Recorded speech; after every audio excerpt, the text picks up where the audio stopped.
የሚቀጥለው ዓመት በጣም ከፍተኛ ስራ የሚጠብቀን ዓመት ነው። እስካሁን ከነበረን ፈተና በላይ እስካሁን ካገኘው ድል በላይ የሚጠበቅበት ዘመን ነው።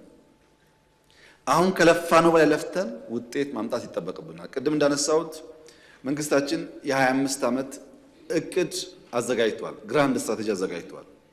ያን ግራንድ ስትራቴጂ አስፈላጊ በሚባልበት ሰዓት በየደረጃው የምናየው ይሆናል።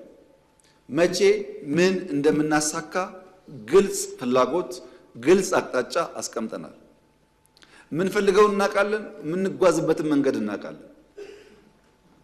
ያን ለመፈጸም የሚያስችል አቅም እና ኮሚትመንት ግን ከሁላችን ይጠበቃል። ከብልጽግና አይደለም፣ ከሁላችን። በሚቀጥለው